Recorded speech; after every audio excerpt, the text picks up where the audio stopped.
Baiklah, pada hari ini saya akan menjelaskan tentang kurikulum. Namun sebelumnya, perkenalkan, nama saya Nika Monika. Saya dari kelas B pagi,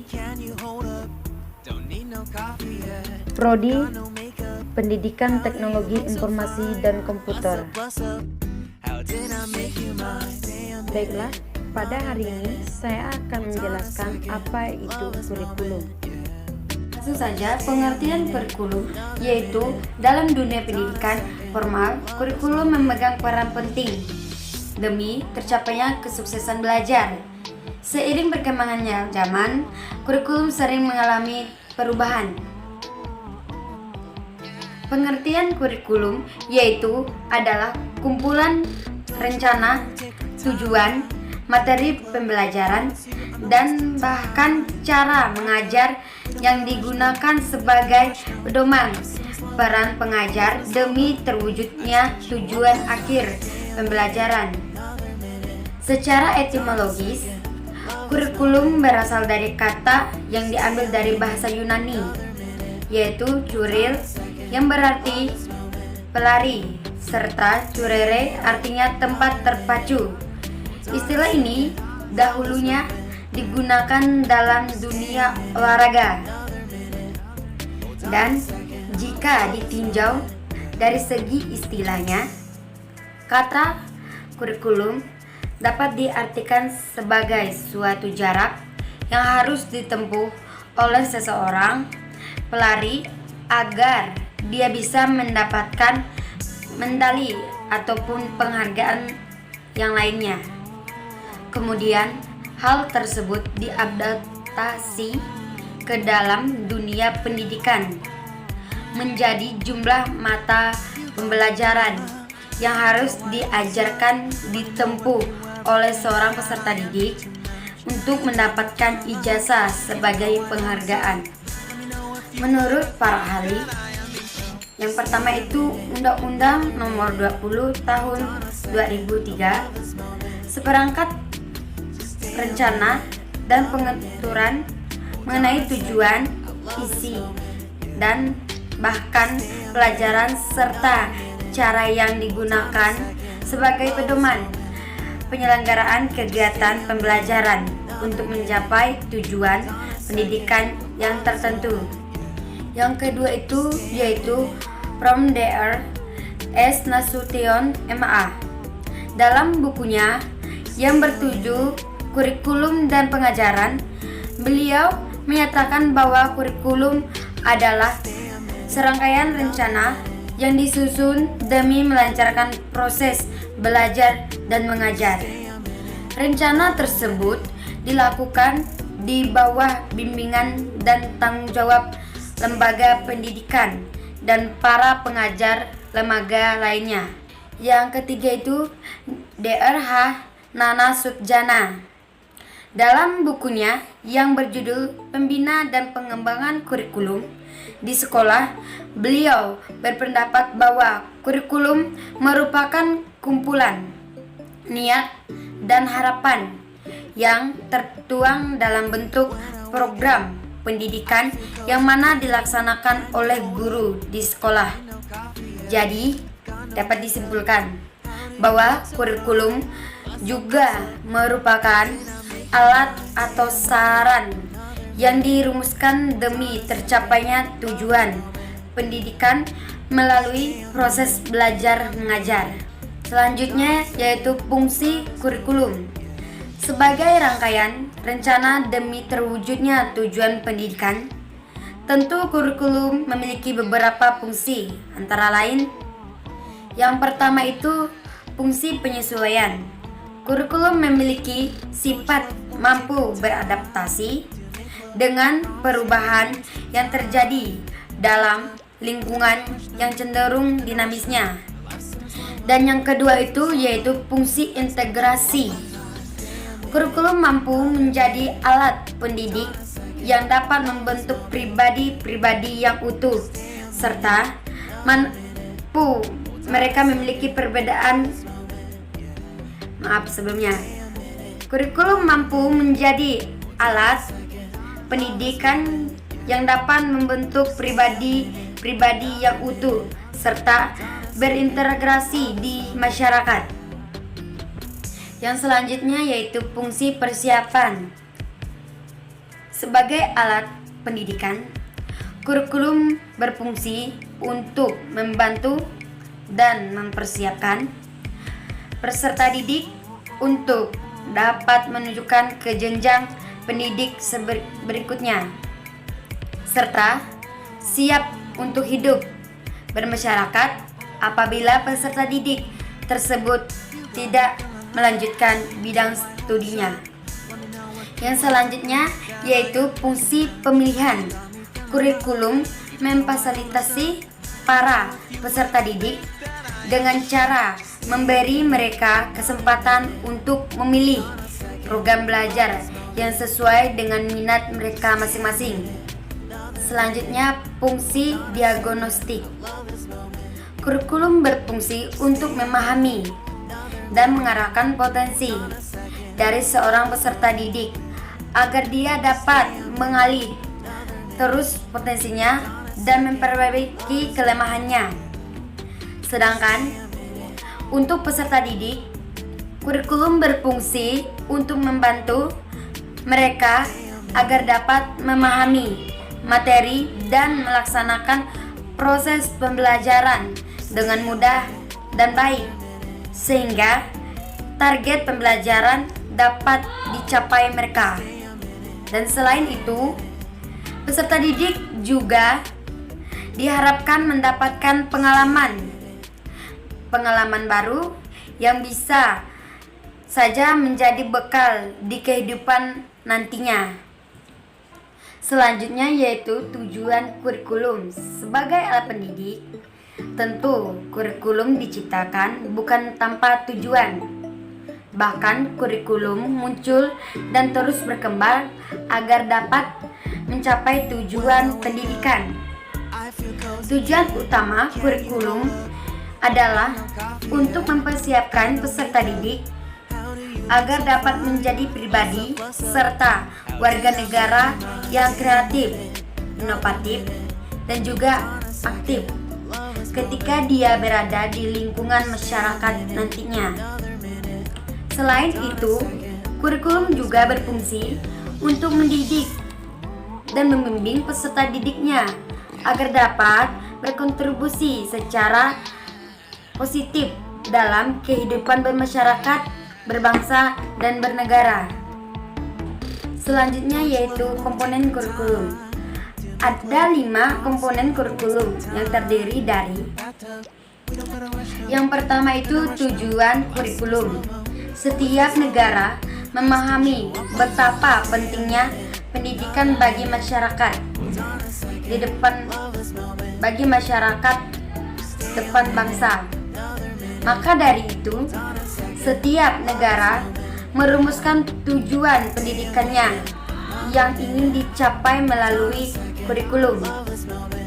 Kurikulum di setiap negara berbeda-beda ya, berdasarkan pada falsafah negara, keadaan sosial politik, serta sumber daya manusia dan sumber daya alam yang terdapat pada negara tersebut.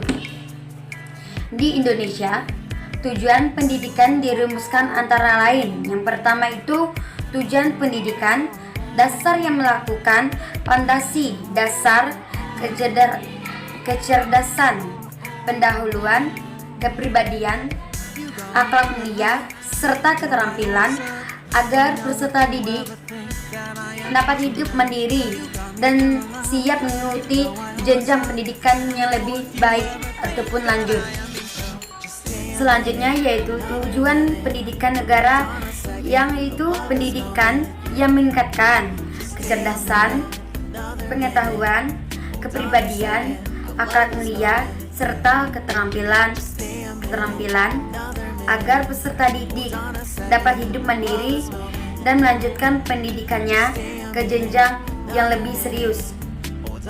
Selanjutnya yaitu tujuan pendidikan mengarah kejuruan, yaitu Pendidikan yang meningkatkan kecerdasan, pengetahuan pribadi, akhlak mulia, serta keterampilan sehingga dapat hidup mandiri dan dapat mengikuti pendidikan lebih lanjut dengan kejuruan yang dia pilih. Selanjutnya, yang kedua itu materi kurikulum. Kurikulum mengandung materi yang berupa serangkaian bahasa ajar yang akan digunakan dalam kegiatan belajar dan mengajar demi tercapainya tujuan pendidikan di negara tersebut. Adapun kriteria materi tersebut yaitu yang pertama itu sesuai dengan perkembangan siswa serta bermakna bagi mereka. Selanjutnya merupakan pengetahuan ilmiah yang dapat diuji sebenarnya. Selanjutnya merupakan cerminan dari kenyataan nasional. Dan keempat itu menunjukkan tercapainya tujuan dari pendidikan. Yang ketiga itu yaitu strategi pembelajaran demi tercapainya suatu tujuan pendidikan. Strategi yang itu sangat diperlukan. Strategi tersebut merujuk pada metode dan pembelajaran, peralatan yang digunakan dalam proses belajar mengajar. Strategi yang diterapkan pada suatu negara mungkin akan berbeda dengan negara yang lain, tergantung pada beberapa faktor seperti sumber daya alam masing-masing. Yang keempat itu organisasi kurikulum. Munculnya berbagai pandangan para ahli mengenai kurikulum menjadikan keberagaman dalam hal mengorganisasikan kurikulum tersebut. Keberagaman organisasi tersebut berbagi menjadi 6, antara lain adalah mata pembelajaran terpisah, mata pembelajaran berkorelasi, bidang studi, program yang berpusat pada anak, inti masalah, dan program lainnya. Yang kelima itu yaitu evaluasi. Evaluasi pada kurikulum ditunjukkan untuk memeriksa apakah kurikulum yang diterapkan tersebut efektif dan mampu mencapai suatu tujuan pendidikan. Selanjutnya yaitu konsep kurikulum. Konsep kurikulum terus berkembang dan bervariasi seiring zaman serta berkembang teori dan praktiknya. Akan tetapi dari semua perbedaan tersebut akhirnya dapat ditarik kesimpulan atas 3 konsep kurikulum, antara lain yaitu yang pertama itu kurikulum sebagai substansi. Kurikulum dianggap sebagai suatu rencana kegiatan belajar yang dilakukan siswa di sekolah. Kurikulum juga dianggap sebagai perangkat tujuan yang dicapainya. Kurikulum juga dapat diartikan sebagai suatu dokumen yang merumuskan tujuan, bahan ajar, kegiatan belajar mengajar, jadwal, serta evaluasi. Selanjutnya yaitu kurikulum sebagai sistem. Kurikulum adalah bagian dari sistem pendidikan. Sistem yang berlaku dalam kurikulum terdiri dari struktur, personalia, dan prosedur. Kerja tentang cara menyusun suatu kurikulum, melakukan, mengevaluasi, serta menyempurnakan. Hasil dari sistem tersebut adalah suatu kurikulum yang sesuai.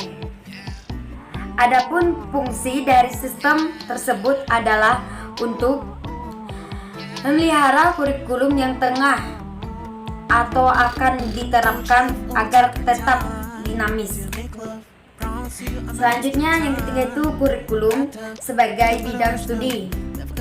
Kurikulum sebagai bidang studi memiliki tujuan untuk mengembangkan ilmiah ataupun ilmu tentang kurikulum beserta sistem lainnya.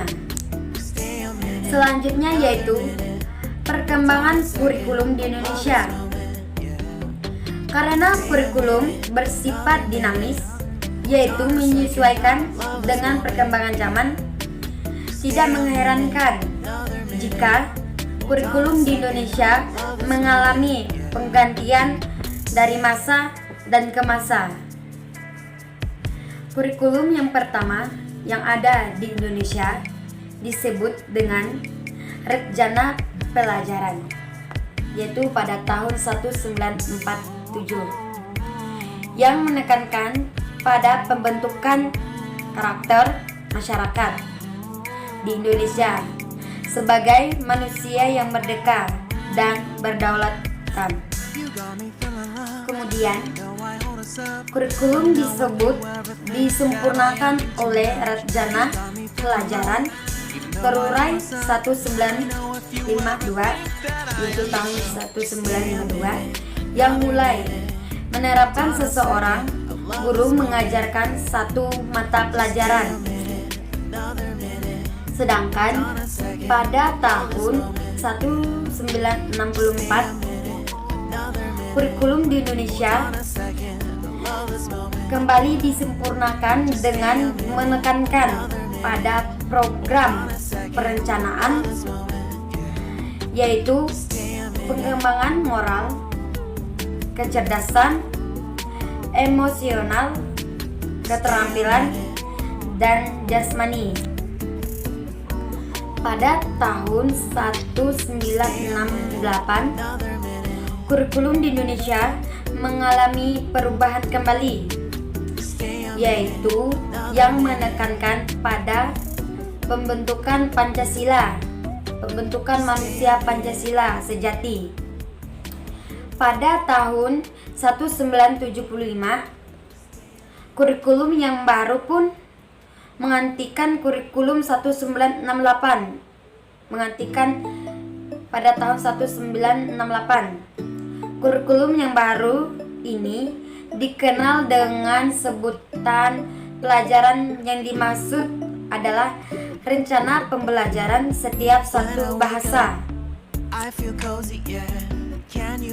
Dan kurikulum kembali mengalami pembaharuan, yaitu pada tahun 1984, 1994, dan 2004 dan 2006. Dan yang terakhir di tahun 2013. Kurikulum tahun 2013 itu atau yang biasa kita kenal dengan K13 menitik beratkan pada 3 aspek, yaitu pengetahuan, keterampilan, dan perilaku. Perubahan bukan hanya ditemukan pada cara penilaian dan penyajian nilai tersebut, tetapi juga pada materi pembelajaran. Meskipun berbeda, para ahli mendefinisikan kurikulum dengan cara pandang yang berbeda. Intinya tetap sama, yaitu sebagai cara mencapai tujuan pendidikan. Apapun itu, kurikulum yang diterapkan pasti bertujuan untuk menciptakan generasi yang lebih baik. Baiklah, sekian dari materi tentang kurikulum yang dapat saya sampaikan. Kurang dan lebihnya saya mohon maaf. Biarlah apa yang telah saya sampaikan dapat bermanfaat bagi kita semua. Saya ucapkan terima kasih. Selamat pagi.